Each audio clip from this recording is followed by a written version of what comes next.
So what we need to do after we've read it, let's figure out how many events we have going on. So first we have a coin being tossed. That's an event. So I'm going to draw a line and write coin underneath it. I'm going to call that event coin. Okay, what's the next thing that happens? The spinner is spun. That's the second event. I'm going to call that spin.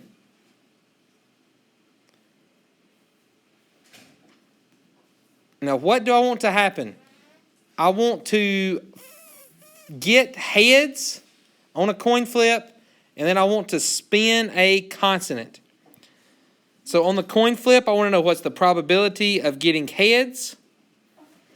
And on the spin, I want the probability of getting a consonant. So let's start with the probability of heads on a coin flip. So remember, probability is a fraction. The number on bottom is how many possible events or how many possible outcomes are there. So when you flip a coin, there are 2 possible outcomes. How many of them are heads?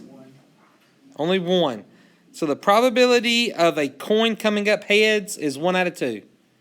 Any questions there? I think we're all pretty good with that. Secondly, we've got a spin.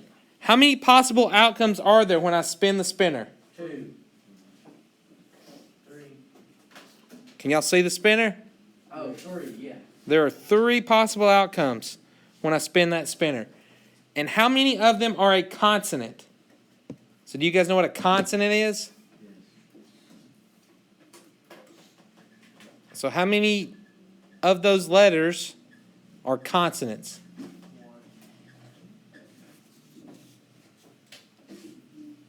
Y'all don't know what a consonant is. Do you know what a vowel is? What are the vowels? A, E, I, O, U. You know what a consonant is? Everything else. B, C, D, F, G, H, J, K, L, M, N, P, Q, R, S, T, V, W, X, Y, Z. Consonants. So on the spinner, there are 2 consonants. B and C are both consonants, while A is a vowel. Now, I found the probability of each of the 2 events. What do I want to happen? I want both of these events to occur. So guess what I have to do? I have to multiply my 2 events. Now, what we're going to do is multiply the probability of the 2 events. The probability of getting a coin is 1 out of 2.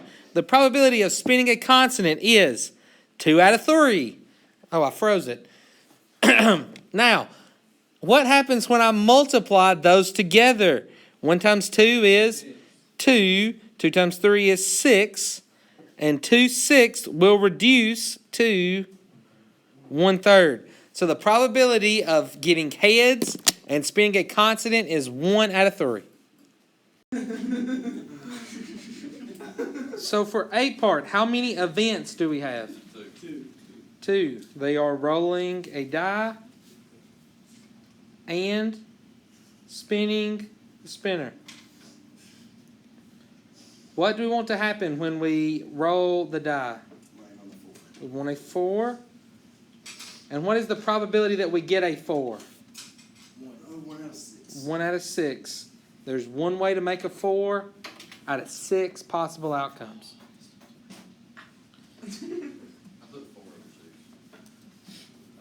Right, that's wrong. We want to get a 4. So how many sides show a 4 on it? 1. I doubt it. If we do spin, what's the probability, or what do I want to get when I do my spin? I want a consonant again. So how many possible outcomes? 3, and 2 of them are consonants. And so we would multiply 1/6 times 2/3, which is 2 over 18, which reduces to 1/9. I got that with the butterfly method. I did. No, like, Right here? for real? Yes, please don't ever. I mean, I'm really trying to help y'all. Oh, You need to not do it that way. I'm just being real.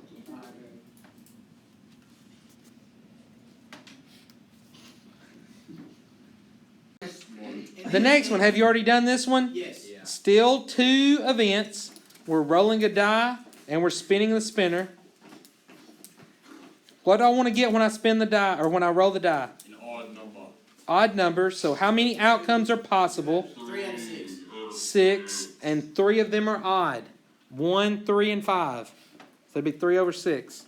When I spin the spinner, what do I want to happen? You get, B. I want to get B. So how many ways can I spin a B? 1 out of 3. 1 out of 3.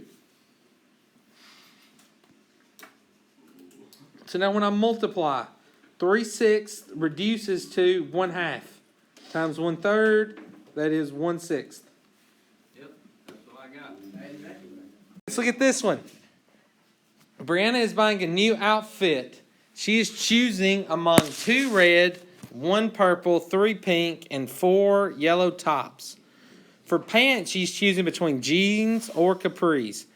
If Brianna chooses a top and pants at random, find the probability she chooses a yellow top and jeans. How many events do we have going on here? 4. 2. 2. What are they? Shirts and jeans. Choosing a top and choosing Wow. pants. All right, those are the 2 events. She's choosing a top and choosing pants. Now, what's the things that we're looking for? For the top, we want yellow. And for the pants, we want jeans. So now, what's the probability that she chooses a yellow top? Well, how many possible outcomes are there? 4 out of 10. 4 out of 10. Okay, there are 10 possible outcomes because how did you get 10? I added all the shirts. You add all the shirts she has. So 2 plus 1 plus 3 plus 4 means there are 10 possible shirts for her to pick from. And how many of them are yellow? 4. 4. So that would be 4 out of 10 for the top. And then what about for jeans? 1 over 2. 1 over 2, right? She's choosing jeans or capris. So one of those would be jeans. 1/5. So if we multiply these together now, this would be 2/5 times 1/2, which does reduce to be 1/5. That would be 2 over 10, right? Which reduces to 1 over 5. Any questions here? Now, these events, are these independent or dependent? Does her picking her top influence her picking her pants? No, not that we know of, right? There's no connection between the 2. So these would be independent events again. So in this problem, how many events did you guys find? Okay, all right, okay. All right. I didn't know, I heard Brody over there whispering, so that normally means he's finished. Or he never tried it. I don't know which one. How many events do we have going on? We have 2 events. We're choosing a top and pants again.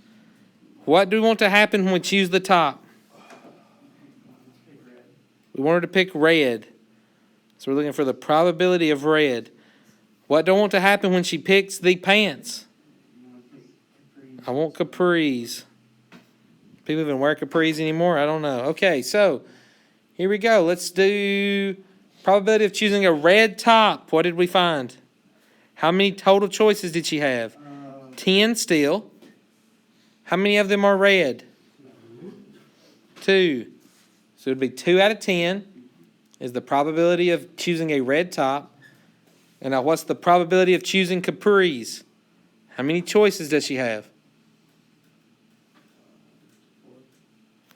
4. She can choose jeans, capris, khakis, and shorts.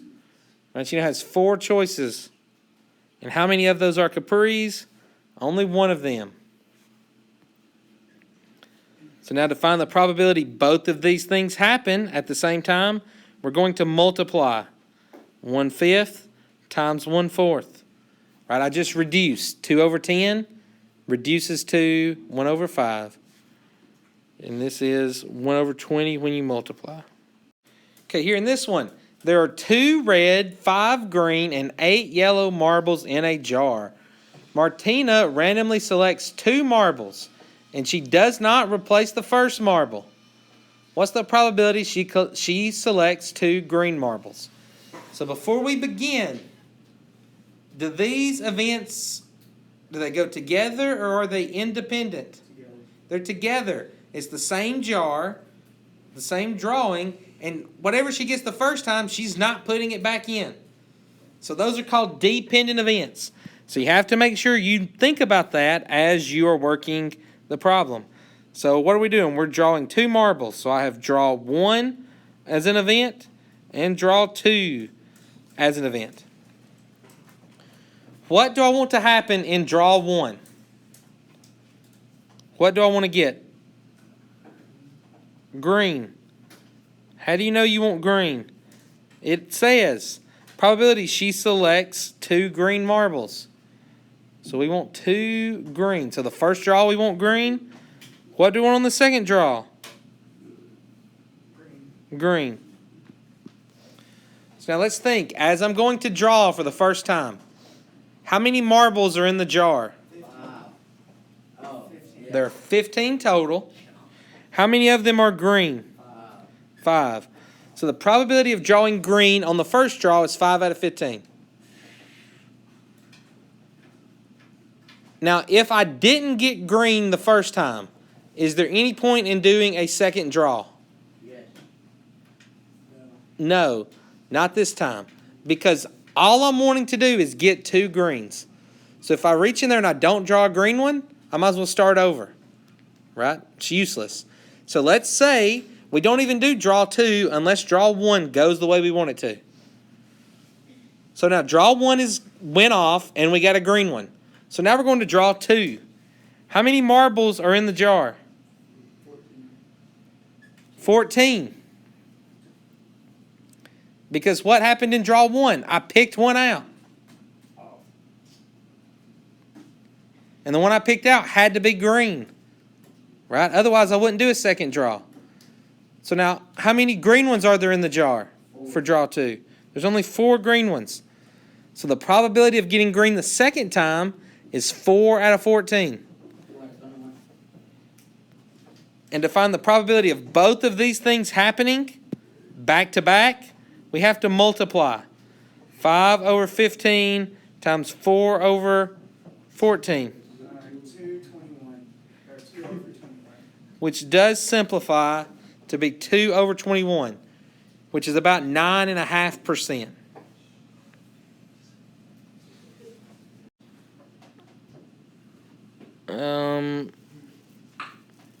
They're still just choosing a bagel though, right? We're choosing bagel 1 and we're choosing bagel 2.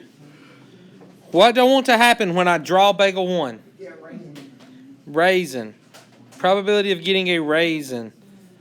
What about bagel 2? Plain. We want to get plain. So for the first bagel, what's the probability that I chose a raisin bagel? 6 over 12. Any questions about where that comes from? 6 raisin bagels out of 12 total bagels.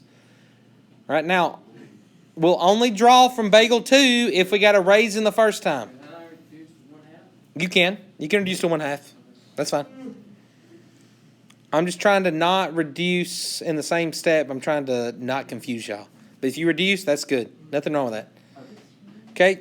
Next, the second draw. How many bagels are there to choose from?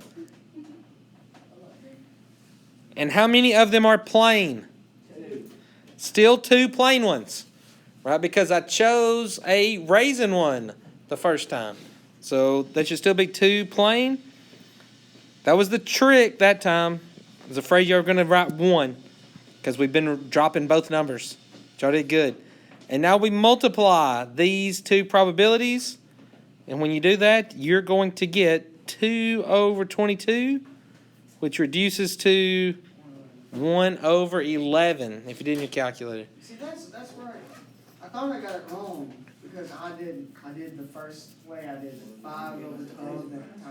I did 6 over 12 times 5 over 11, and you still get 2 over 22. So if I would have just kept that way, I still would have theoretically got it right.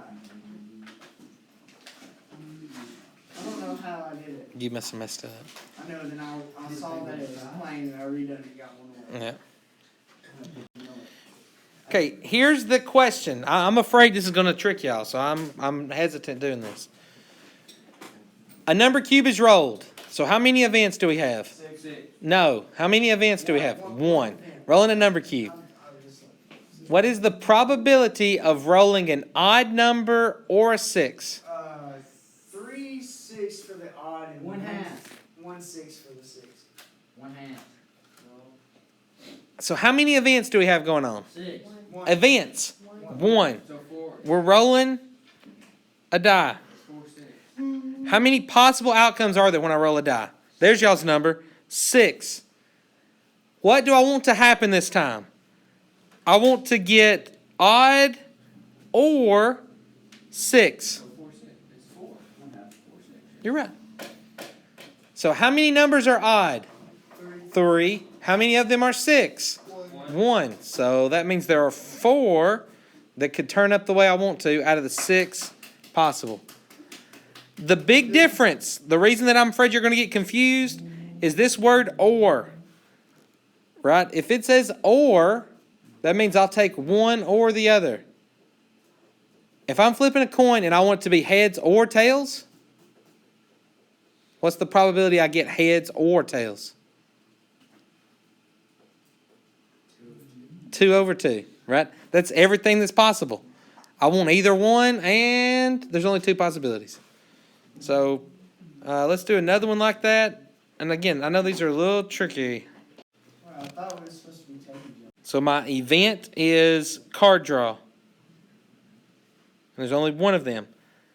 I'm wanting to get M or T. I start with a bottom number every time. How many cards are there to choose from? 26. How many of them are M or T? 2. So this is written as 2 over 26, which will reduce to 1 over 13.